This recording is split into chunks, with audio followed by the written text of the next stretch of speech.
Hi, Roy here. I'm just slipping in a little extra video.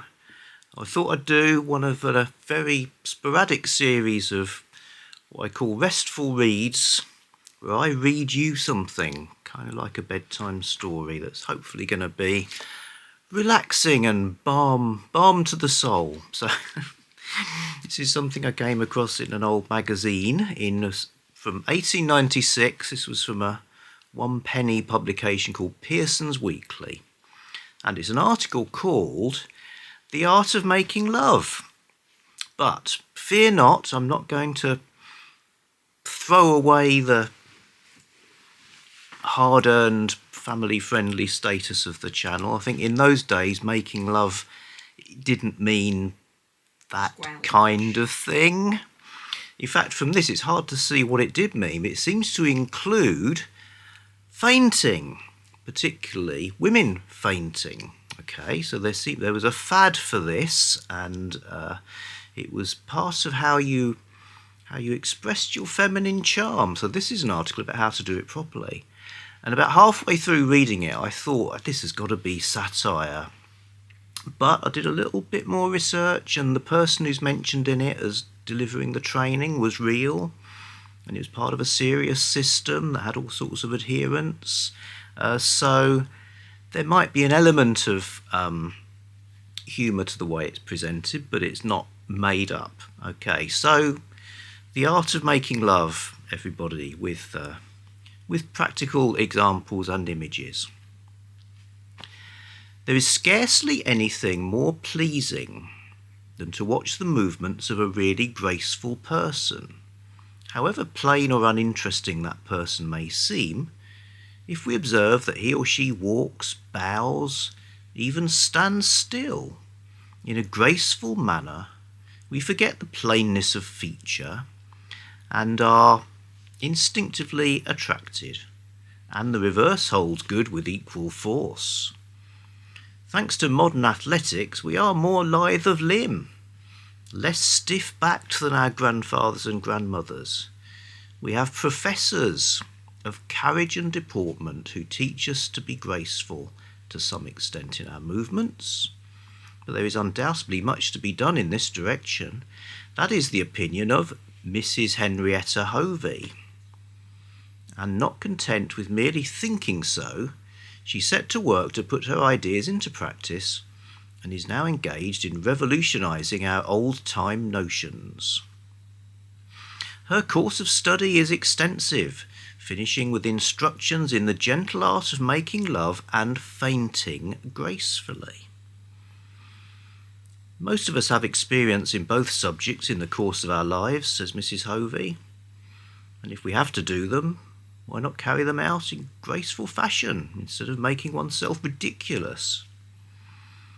When an individual professes to do something, we naturally expect he will show some evidence of his skill in his own person. We take it for granted that the inventor of a hair restorer will have a goodly head covering, not movable but firmly rooted to his pate. Mrs. Hovey quite fulfills our expectations in this respect. She is, if we may express it so, a good advertisement for her system. She is somewhat short, and has the least tendency to ampleness of figure, but she is so perfectly dressed, and her every movement is so exquisitely graceful, that you leave her presence under the impression that she is tall and slim. You are charmed and dazzled. You are in doubt as to what she really is like while you are with her. It need not surprise us that she is a welcome guest in all the fashionable circles in which she has a large number of pupils.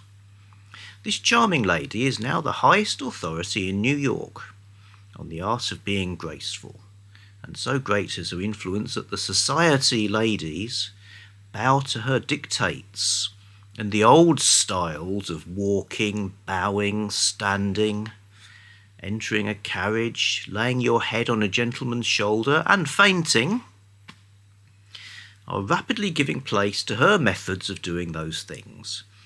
It is not an uncommon occurrence at a reception for the ladies to ask her to faint just once for them, a request which she seldom refuses.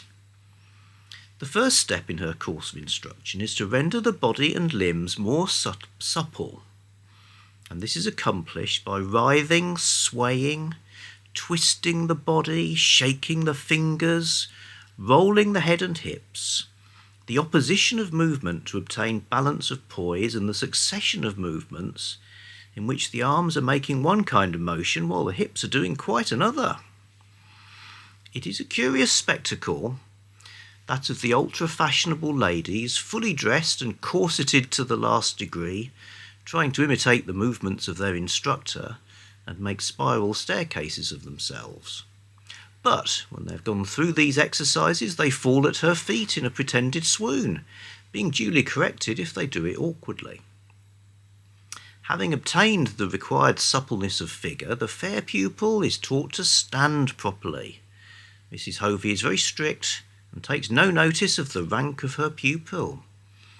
It's not the rank, it's the standing of my scholars that I have to attend to, remarked the pleasant lady on one occasion with a smile at the joke. Everyone get the jokes? Rank, standing, and she's teaching them to stand. Can anything be more displeasing to the eye than the inartistic manner in which so many people stand nowadays? The shaking of hands in society is superfluous, continued this autocratic dame. It indicates equality, and as we are all equal in society, it is unnecessary. Accordingly, the fashionable world meekly bowed its multiple head, and now it doesn't shake hands as it passes by. It was noticed at certain of the Queen's drawing rooms that some American ladies bowed in a manner different from the usual form. This was Mrs. Hovey's doing. She declared that the ordinary bow was a mere modification of the curtsy of the country girl and must be abolished. Now the fashionables of New York bow in instalments in the following manner. First they drop the eyes, then the head bends and the shoulders, body and limbs sink gradually until the person is nearly on his knees. The return to the erect position is slow and graceful and expresses as much reverence as the bow itself. From the polite bow, Mrs. Hovey goes to the snub, from which it will be seen that nothing is neglected. It is not graceful to ignore a person and stare as though you had not seen the individual. You must acknowledge the greeting by a bow, but the movement must be carried out so slowly that the other party will at once recognise that a snub is intended and will feel it more than under the old style. The way in which most people walk at the present time is positively shocking, was Mrs. Hovey's assertion. The ultimatum went forth and the new stylish walk came into being. Walking on the heels is detrimental to the health, she tells her pupils. It jars the whole frame. It is a waste of nervous energy, and it looks vulgar. You must walk on your toes. Hence it is that the society ladies are tripping and pirouetting on the balls of their tiny aristocratic feet. The idea of looking vulgar could not be endured for a moment longer than was inevitable. But the most daring of all her innovations are her instructions in the art of making love and in fainting attractively. It must not be assumed from this conjunction that fainting is intended to be used as an aid in bringing about the supreme moment. At the same time, if a sudden swoon comes on, it is well to do it gracefully. That will undoubtedly help matters, whereas the young man might have all the fire and poetry knocked out of him should his lady-love flop down at his feet like a collapsed balloon. In some of the most fashionable drawing rooms of New York, Mrs. Hovey teaches the ladies how they should look at the men they adore and lay their heads upon the masculine shoulders. This aroused misgivings in the mind of a well-known gentleman who decided to consult one of the hostesses of society, but the answer was not what he expected. Why should we not look at our husbands and sweethearts and place our heads on their shoulders as gracefully as we can? Asked the lady, in a surprised fashion.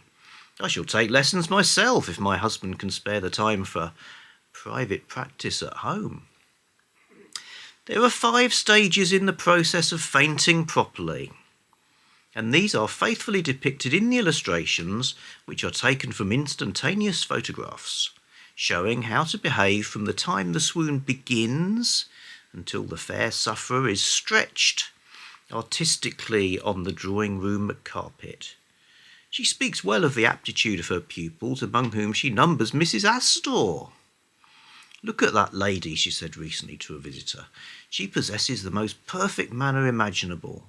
There is no assumption. She meets and receives people with absolute simplicity, and her stately and gracious salutation expresses volumes with little movement." And Mrs. Hovey is naturally proud of the success of her teaching. But the pretty tutor in the art of love-making has now not stopped at instruction in deportment, carriage and gesture. She has attacked the styles of dress and the wearing of diamonds. "Everything should be artistic in the last degree," she says, and the ladies' dresses of the present day are often lacking in this direction. She wants her pupils to dress as she does. Her costumes are marvellous, and it is a sight to see her make gowns. She snatches up a piece of crepe, a remnant of some flimsy oriental stuff, and swathes it around her, sticks a buckle here, fastens a clasp there, and lo, there is a costume whose radiations are a poem and whose lines are perfection. Mrs. Hovey disapproves entirely of the use of diamonds, and does, we're let off from you having diamonds dripping on us, and does not hesitate to say so to her much bejewelled pupils and patrons. Emeralds too she disapproves for women, declaring that only men should wear them. Diamonds detract from the brilliancy of the eyes, and rings spoil the expression of the fingers. I hold that every part of the body can be made expressive, and anything that hinders this should be cast aside. Wear simple ornaments of Etruscan or Neapolitan make, for instance. Mrs. Hovey's system opens up a new danger for the ladies of our own aristocracy. Already our wealthy and titled men are finding wives among the society ladies of the United States, and with the new graces and charms bestowed upon them by their instructress, they will be simply irresistible. If our eligible young aristocrats do not go to the States, the ladies will doubtless come here in search of them, and our girls will be nowhere in the struggle for husbands. Words to live by.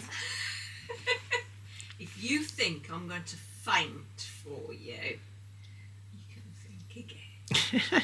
Look. Although, speaking as a woman who has fainted recently, I'm here to tell you that you don't get to practice. I think this was a sort of pretend faint, really. Well, yeah, otherwise you couldn't rehearse it like this, could you? You would indeed be on the floor like a collapsed balloon. I was. On the floor, collapsed balloon. Diamonds and emeralds scattered everywhere. See, if I hadn't been wearing the diamonds and emeralds, I wouldn't have fainted. It was the corset, obviously, constricting you, and the poisoning from the lead makeup. Anyway, folks, that's my... dear life, that was so dreadful. I think she had a point. I think it's probably picking up the more ridiculous elements from something that did have some good aspects, like the more control over your dress and stuff like that. But I don't know. I just found it. I didn't write Pearson's it, Weekly, I 1 penny. Yeah, Miss. I was quoting Miss. Okay, back soon with something else that's not to do with fainting or diamonds. Probably.